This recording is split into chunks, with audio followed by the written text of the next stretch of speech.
ओम शांति। 24/11/2023 के साकार अनमोल थाना युक्त मधुर महावाक्य।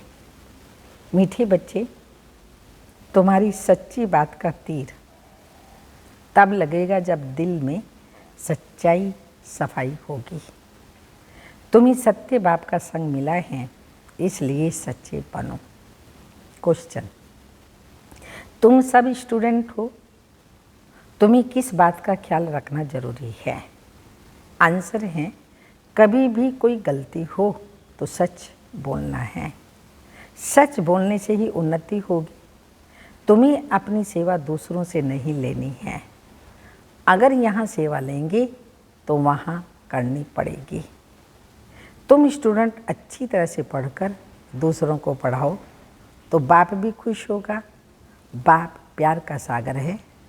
उनका प्यार ही यह है जो तुम बच्चों को पढ़ाकर ऊंच मर्तबा दिलाते हैं।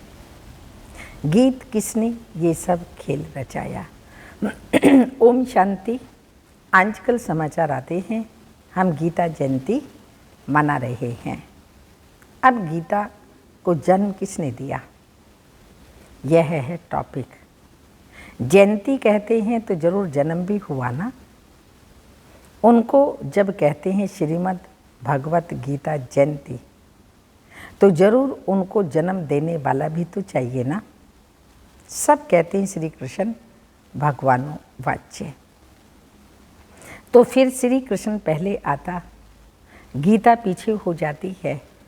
अब गीता का रचयिता जरूर चाहिए। अगर श्री कृष्ण को कहते तो पहले श्री कृष्ण पीछे गीता आनी चाहिए, परंतु श्री कृष्ण छोटा बच्चा था, वह गीता सुना न सके। यह सिद्ध कर करना होगा कि गीता को जन्म देने वाला कौन। यह है गुह्य बात। श्री कृष्ण तो माता के गर्भ से जन्म लेता है। वह तो सतयुग का प्रिंस है। उसने स्वयं प्रिंस का पद पाया गीता द्वारा राजयोग सीखकर। अब गीता को जन्म देने वाला कौन?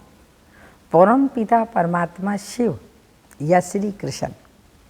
श्री कृष्ण को वास्तव में त्रिलोकीनाथ त्रिकालदर्शी भी नहीं कह सकते, क्योंकि ना तीनों कालों का ज्ञान है, ना तीनों लोकों का ज्ञान है। इसलिए बाबा ने कहा उसको त्रिलोकीनाथ त्रिकालदर्शी भी नहीं कह सकते। त्रिलोकीनाथ त्रिकालदर्शी एक को ही कहेंगे। त्रिलोकीनाथ माना तीनों लोकों पर राज्य करते हैं। मूल, सूक्ष्म, स्थूल, इन तीनों को कहा जाता है त्रिलोक। इसको जानने वाला त्रिलोकीनाथ त्रिकालदर्शी परम पिता परमात्मा शिव है। यह महिमा उनकी है, ना कि श्री कृष्ण की। श्री कृष्ण की महिमा है 16 कला संपूर्ण, सर्वगुण संपन्न, आदि आदि। उनकी भेंट करते हैं चंद्रमा से। परमात्मा की भेंट चंद्रमा से नहीं करेंगे, क्योंकि कृष्ण की आत्मा 84 जन्म लेती है, घटती बढ़ती, अर्थात संपूर्ण 16 कला भी बनती, फिर धीरे धीरे कलाएं कम होती जाती हैं। परमात्मा शिव है और सदा है, एक रस है, वो कभी भी घटता बढ़ता नहीं है। उनका कर्तव्य ही अलग है। वह है गीता को जन्म देने वाला रचयिता। गीता के ज्ञान व राजयोग से ही देवताएं क्रिएट होते हैं। मनुष्य को देवता बनाने के लिए बाप को आकर नॉलेज देनी पड़ती है। अब यह समझाने देने वाले बड़े ही होशियार ब्रह्मा कुमार कुमारियाँ चाहिए। सभी एक जैसा समझा नहीं सकते। बच्चियाँ भी तो सब नंबरवार हैं। टॉपिक भी ऐसी रखी जाए कि श्रीमद् भगवत गीता को जन्म किसने दिया। इसके लिए कंट्रास्ट समझाना है। भगवान तो एक ही है, परम पिता परमात्मा शिव। उस ज्ञान सागर द्वारा ज्ञान सुनकर श्री कृष्ण ने यह पद पाया। सहज राजयोग से यह पद कैसे पाया, ये समझानी देनी पड़े। ब्रह्मा द्वारा ही पहले बाप ब्राह्मण रचते हैं, सभी वेदों शास्त्रों का सार सुनाते हैं। ब्रह्मा के साथ ब्रह्मा मुखवंशावली भी चाहिए। ब्रह्मा को ही त्रिकालदर्शी पने का ज्ञान मिलता है। त्रिलोकी अर्थात तीनों लोकों का भी ज्ञान मिलता है। तीनों काल आदि मध्य अंत को मिलाकर कहा जाता है। और तीनों लोक अर्थात मूल, सूक्ष्म वतन और स्थूल वतन, ये अक्षर याद करने हैं। बहुत बच्चे भूल जाते हैं। भुलाया है देह अभिमान रूपी माया ने। तो गीता का रचयिता परम पिता परमात्मा शिव है, ना कि श्री कृष्ण। परम पिता परमात्मा ही त्रिकालदर्शी तथा त्रिलोकी नाथ है। श्री कृष्ण में व लक्ष्मी नारायण में ये नॉलेज है ही नहीं। हाँ, जिन्होंने यह नॉलेज बाप से पाई वह विश्व के मालिक बन गए। जब सद्गति मिल गई फिर यह नॉलेज बुद्धि से गुम हो जाती है। सबका सद्गति दाता वह एक ही है, वह पुनर्जन्म लेने वाला नहीं है।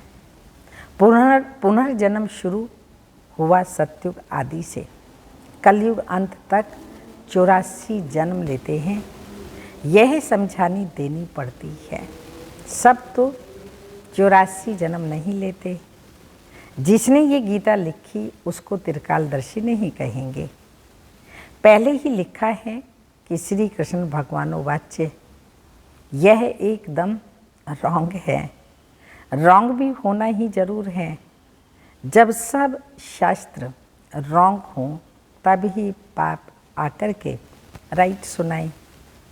बरोबर ब्रह्मा द्वारा वेदों शास्त्रों का सच्चा सार सुनाते हैं, इसलिए उन्हें सत्य कहा जाता है। अब तुम्हारा है सत्य के साथ संग, जो तुमको सत्य बनाते हैं। प्रजापिता ब्रह्मा और उनकी मुखवंशावली यह जगदम्बा सरस्वती। प्रजापिता ब्रह्मा के सभी बच्चे आपस में भाई बहन ठहरे। कहाँ भी मंदिरों में जाकर भाषण करना चाहिए। घूमने फिरने भी वहाँ बहुत आते हैं। एक को समझाया तो सत्संग लग जाएगा। शमशान में भी जाना चाहिए, वहाँ मनुष्यों को वैराग्य होता है। परंतु बाबा कहते हैं मेरे भक्तों को समझाने से वह फट समझेंगे। तो शिव बाबा के मंदिर, लक्ष्मी नारायण के मंदिर में जाना पड़े, सेवा करने के लिए इन मंदिरों में जाना पड़े। तो बाबा कहते हैं इन मंदिरों में जाना पड़े। लक्ष्मी नारायण को बाबा मम्मा नहीं कहते, शिव को बाबा कहते हैं। जरूर मम्मा भी होगी, वह है गुप्त। शिव बाबा जो रचयिता हैं उनके माता पिता, शिव बाबा जो रचयिता है उनको माता पिता कैसे कहते हैं, यह गुप्त बात कोई भी जान ना सके। लक्ष्मी नारायण को एक ही अपना बच्चा होगा, बाकी इनका नाम है प्रजापिता ब्रह्मा। विष्णु और शंकर को ऊंच नहीं रखते, ऊंच त्रिमूर्ति ब्रह्मा को रखते हैं। जैसे रास्ता शिव परमात्मा को कहते हैं, ऐसे ही ब्रह्मा को भी रास्ता कहा जाता है। वह तो अविनाशी है ही। रास्ता अक्षर कहेंगे तो पूछेंगे कैसे रचा, वह तो रास्ता है ही, बाकी रचना होती है ब्रह्मा द्वारा। अब ब्रह्मा द्वारा परमात्मा सब आत्माओं को सृष्टि के आदि मध्य अंत की नॉलेज देते हैं। वेद शास्त्र आदि सब हैं भक्ति मार्ग की सामग्री। भक्ति मार्ग आधा कल्प चलता है। यह ज्ञान कांड, जब भक्ति मार्ग पूरा होता है तब सब तमो प्रधान बन जाते हैं। तब मैं बाप आता हूँ। तो पहले सतो प्रधान से सतो रजो तमो में आते हैं। ऊपर से जो पवित्र आत्माएं आती हैं उन्होंने कोई ऐसा कर्म नहीं किया जो उनको दुख भोगना पड़े। क्राइस्ट के लिए कहते हैं उनको क्रॉस पर चढ़ाया, परंतु वह तो हो न सके। नई आत्मा जो धर्म स्थापन करने अर्थ आती है, उनको दुख मिल नहीं सकता, क्योंकि वह तो कर्मातीत अवस्था वाला मैसेंजर धर्म स्थापन करने आया। लड़ाई में भी जब कोई मैसेंजर भेजते हैं तो वह सफ़ेद झंडी ले आते हैं, जिससे वो लोग समझ जाते हैं ये कोई मैसेज ले आया है। उनको कोई तकलीफ़ नहीं देते। तो मैसेंजर जो आते हैं उनको कोई क्रॉस पर चढ़ा ना सके। दुख आत्मा ही भोगती है, आत्मा निर्लेप नहीं है। यह लिखना चाहिए, आत्मा को निर्लेप कहना रॉन्ग है। ये किसने कहा? शिव भगवानोवाच्य। यह पॉइंट तुमको नोट करनी चाहिए। लिखने के लिए बड़ी ही विशाल बुद्धि चाहिए।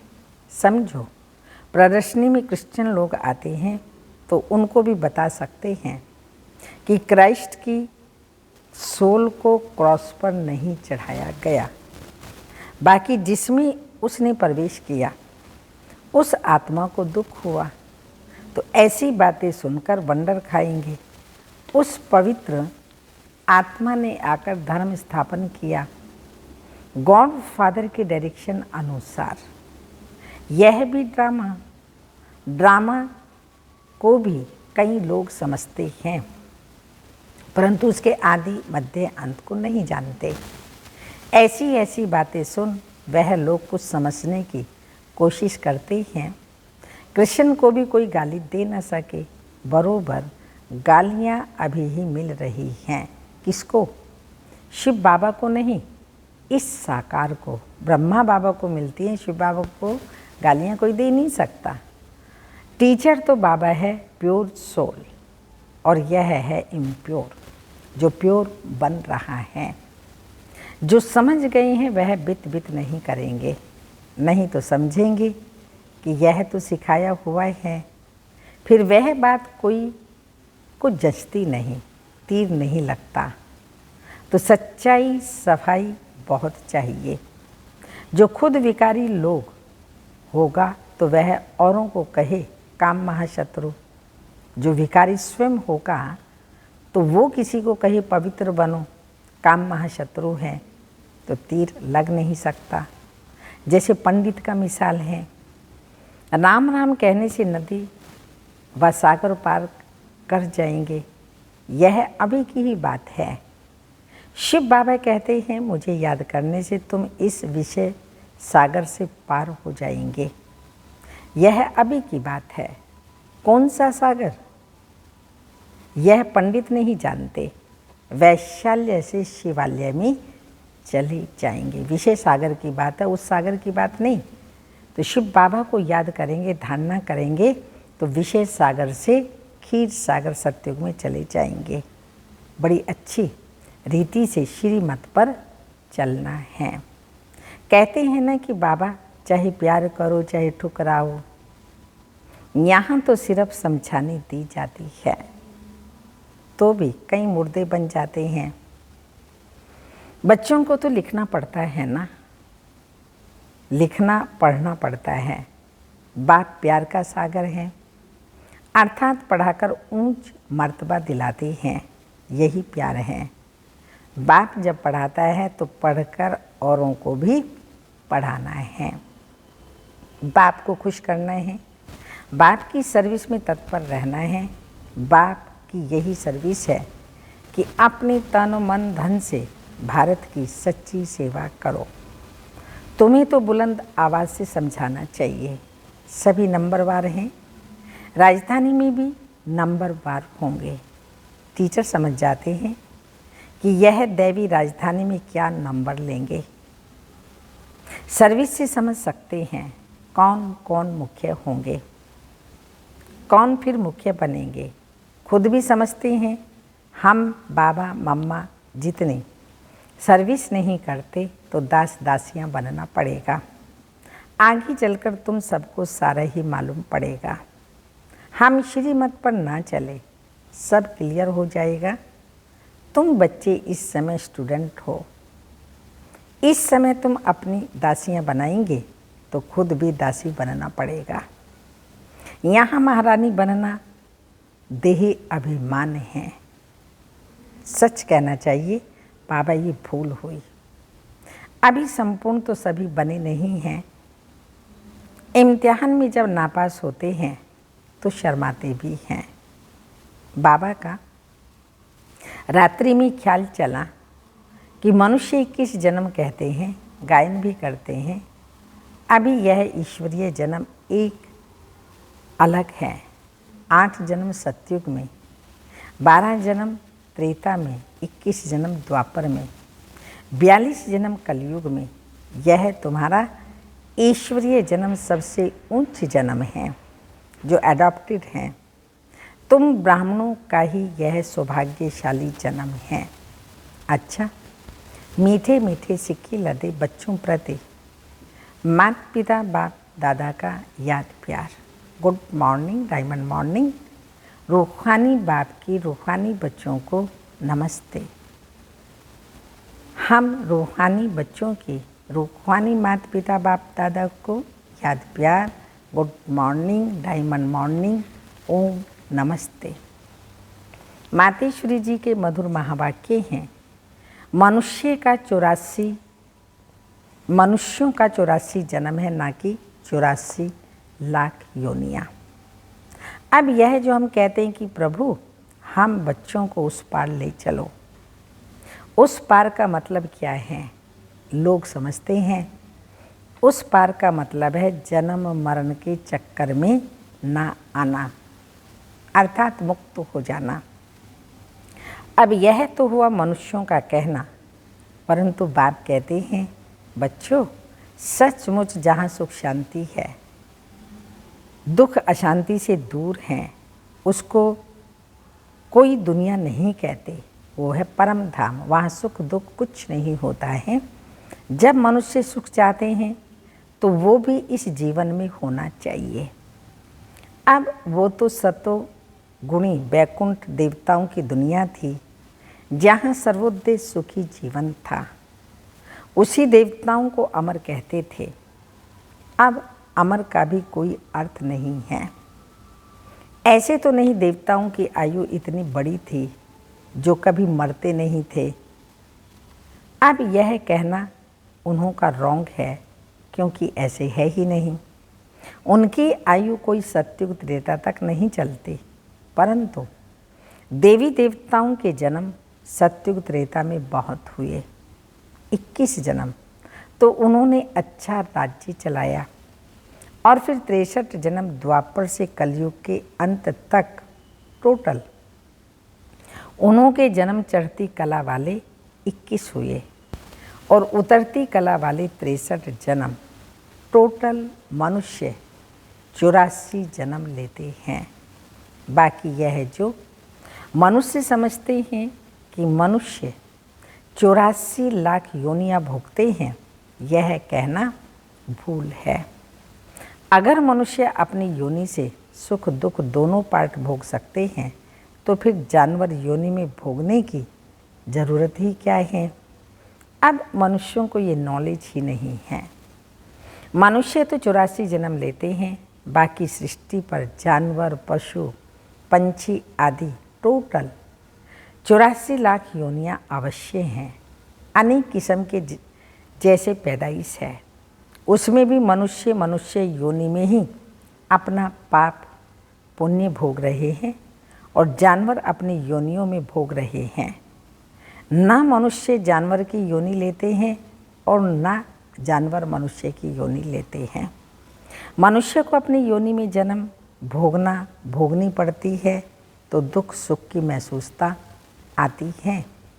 ऐसे ही जानवर को भी अपनी योनि में सुख दुख भोगना है, मगर उन्होंने यह बुद्धि नहीं है ये भोगना किस कर्म से हुई। उन्हों की भोगना को भी मनुष्य फील करता है, क्योंकि मनुष्य है बुद्धिमान। बाकी ऐसे नहीं। मनुष्य कोई 84 लाख योनियाँ भोगते हैं। जैसे देखो, गुरु नानक साहिब ने ऐसे महावाक्य उच्चारण किए हैं, अंत काल में जो पुत्र सिमरे, ऐसी चिंता में जो मरे, सुअर की योनि बल बल उतरे, आदि आदि। परंतु इस कहने का मतलब यह नहीं है कि मनुष्य कोई शुकर की योनि लेता है, सुअर योनि लेता है, ऐसा नहीं है। परंतु शुकर का मतलब यह है मनुष्यों का कार्य ही ऐसा होता है जैसे जानवरों का कार्य होता है। बाकी ऐसे नहीं कि मनुष्य कोई जानवर बनते हैं। अब यह तो मनुष्यों को डराने की शिक्षा देते हैं। तो अपने को इस संगम पर अपने जीवन को पलटाए, पाप आत्मा से पुण्य आत्मा बनना है। धारणा के लिए मुख्य सार है प्यार के सागर बाप के प्यार का रिटर्न करना है, अच्छी तरह पढ़ कर के फिर पढ़ना है, श्री मत पर चलना है। सेकंड पॉइंट, सच्चाई और सफाई से पहले स्वयं में धारणा कर फिर दूसरों को धारणा करानी है। एक बाप के संग में रहना है। वरदान है निमित्त आत्माओं के डायरेक्शन के महत्व को जान, पापों से मुक्त होने वाले सेंसिबल भव। जो सेंसिबल बच्चे हैं वो कभी यह नहीं सोचते कि निमित्त आत्माएं जो डायरेक्शन दे रही हैं शायद कोई के कहने से कह रही हैं। निमित्त बनी हुई आत्माओं के प्रति कभी यह व्यर्थ संकल्प नहीं उठाने चाहिए। मानो कोई ऐसा फैसला भी दे देते हैं जो आपको ठीक नहीं लगता है, लेकिन आप उसमें जिम्मेवार नहीं हैं। आपका पाप नहीं बनेगा, क्योंकि जिसने इन्हें निमित्त बनाया है वो पाप को भी बदल देगा। जिस भगवान ने, शिव बाबा ने निमित्त बनाया वो पाप को भी बदल लेगा। यह गुप्त रहस्य, गुप्त मशीनरी है। स्लोगन, ऑनेस्ट वह है जो प्रभु पसंद और विश्व पसंद है, आराम पसंद नहीं। ऑनेस्ट वह है जो प्रभु पसंद और विश्व पसंद है, आराम पसंद नहीं। अव्यक्त इशारा, बाप दादा की आज्ञा मिली हुई है। बच्चे व्यर्थ ना सोचो, ना देखो और ना सुनो, और ना व्यर्थ बोलो, ना व्यर्थ कर्म में समय गंवाओ। आप बुराई से तो पार हो गए, अब ऐसे आज्ञाकारी चरित्र का चित्र बनाओ जो परमात्म दुआओं के अधिकारी बन जाएंगे। ओम शांति।